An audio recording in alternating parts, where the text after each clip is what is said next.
Is Lamar Jackson's injury history a concern for you?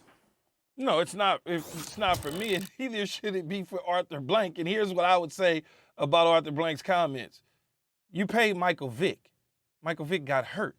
You also was willing to pay Deshaun Watson off, and Deshaun Watson has 2 ACL surgeries and injuries.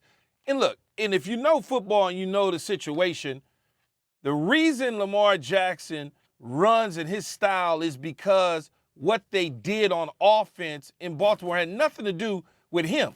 He can drop back and throw the football. We've seen him do that many times. But I'm certainly not going to take one of his strongest assets away from him, which is his legs, being able to get out of harm's way because the offensive line can't block for him. But then when you are Greg Roman, the offensive coordinator, and you're Harbaugh, the head coach, when you have a quarterback designed run, you're designing runs for your quarterback to run the football. You're lining the tight end up at the quarterback. You're taking the quarterback and making him the tailback. You're turning around and pitching him the football. That's not him saying, I want to run the football. That's you saying, we want to run the football because this is what we believe in our style, opposed to getting him some help on the perimeter at the receiver position, allowing him to do what made him the MVP, which is throwing the football in the air, running it on the ground from time to time, but not all the time. You got to know what to do with a special player like this, and it's not about his injury history. All quarterbacks get injured. Every last one. I can go down a long laundry list of quarterbacks in the National Football League that get injured. Matthew Stafford, stay injured. He stays injured, and he doesn't run the football like Lamar Jackson. So, for me, Arthur Blank can miss me with that, I'm concerned about his injury history because he's missed some time. Well, Lamar just addressed it and saying he wanted to be 100% if he was going to step out there. Why would he go out there 50%, 70% and hurt his team even more? That would be selfish just to show that he can play to get a contract extension. So I'll roll with Lamar on this one all day long. Well, to me, Lamar totally misinterpreted what Blank was saying. Blank is referring to the last 5-6 games of the last 2 years. He wasn't referring to games 1 through 12. And everybody who knows Lamar, and he's a great competitor, knows that he wants to play. That was not a fake injury. He was injured. No, he didn't sit out because he was worrying about a contract, and that's not what Blank referred to. Blank was referring to the style of him running. He's a physical runner. He's great at it.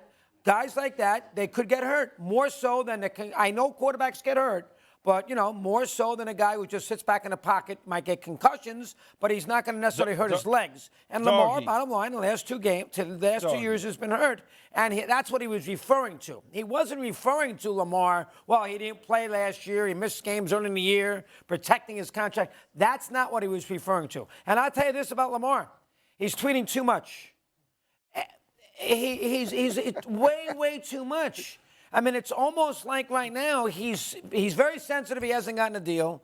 He knows he's under pressure. You the do Ravens realize, have man, the leverage, hey, man, and he's doing too much of this right now. This is 2023. This is what people do. They tweet. This is 2023. Whether you got representatives, agents, whatever, this is the way they communicate. This is not 1962. It's a different communication now. So to tell him he's tweeting way too much, no, that's the way they communicate now. He's his own agent.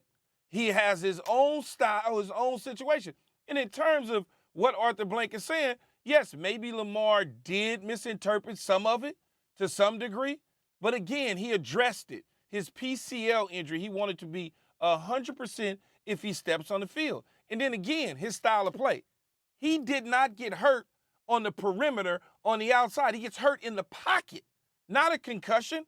They're hurting him by him being in the pocket. And then when you're designing runs, doggy, think about this. If I took you and you're a quarterback, and then all of a sudden I want you to basically be a running back, and I'm calling design runs for you, that increases your injuries. That increases the probability that you could get injured. Opposed to, they don't call runs for Tom Brady.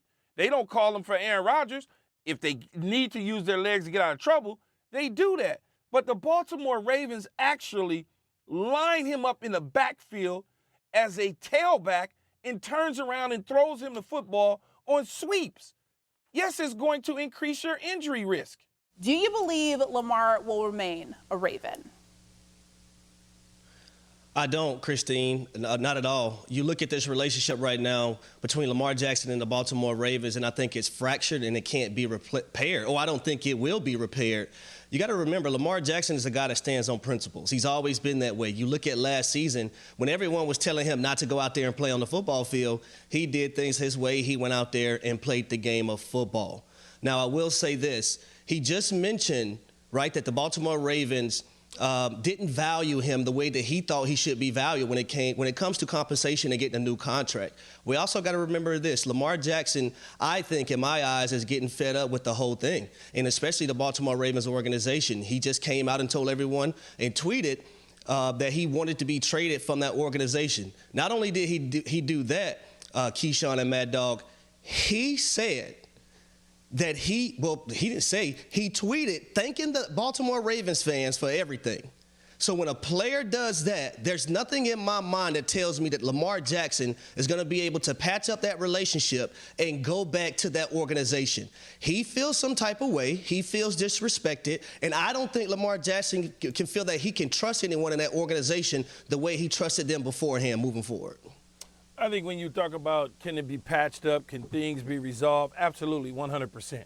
And you start by saying the money, right? You say, well, they don't want to give him the money, Key. They don't want to give him the money. Today they don't want to give him the money. Tomorrow's a long ways away. We're sitting here in the end of March, the beginning of April. They don't have to do anything money-wise until the summer.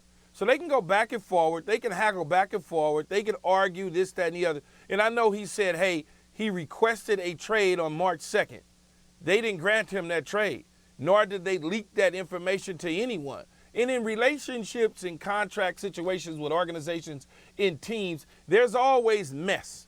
There's always this and that. Just go back to think about Kyler Murray. Kyler Murray was extremely vividly upset that he didn't get an opportunity at the start of his contract negotiation to get the deal he wanted. Eventually, he got the deal he wanted because over time, everybody calms down a little bit. They figure out what's the best. The Baltimore Ravens aren't stupid. We all may think that they're stupid because of the non-exclusive agreement and 2 first-round picks. No matter what anybody says, in my belief, you don't get rid of, and Doggy's been around this stuff since 1920-something, no quarterback at 26 years old in the prime of his career gets moved. Deshaun Watson's situation was an outlier. Okay, he asked to be moved. They were not trying to move him, but then he got crazy, right? He got all wild, off the field stuff, and they said, you know what? We can't do this here in Houston. We got to move on from him. But if you look at it, Harry and Doggy, in the history of the National Football League, a 26-year-old MVP star quarterback is not moved. Take it even further. Look at the New York Jets. Look how long they've been looking for a quarterback. Look how long the Miami Dolphins have been looking for a quarterback. Look how long the Buffalo Bills were looking for a quarterback. The Cleveland Browns looking for a quarterback. When you got your guy in-house, you don't let him leave, no matter what the situation is, because at the end of the day, if somebody was to exercise that option and say, hey, we're going to give you $240 million and we're going to give you 2 first-round, we're going to give the Ravens 2 first-round picks and we're going to fully guarantee that money for you, guess what the Ravens going to do? Okay, all right, we'll do it. We love you, Lamar. And next thing you know, Lamar's going to be walking through them gates at training camp with the coach arm around him, laughing and giggling, and they're going to be talking about, see, I told you we would get it done. You know I love you, man. That is the way these things go. They just do. They go that way. You don't lose a 26-year-old franchise quarterback. Yeah, if that guy's 36, you might move on from him, but not at 26. Thanks for watching ESPN on YouTube. For live streaming sports and premium content, subscribe to ESPN+.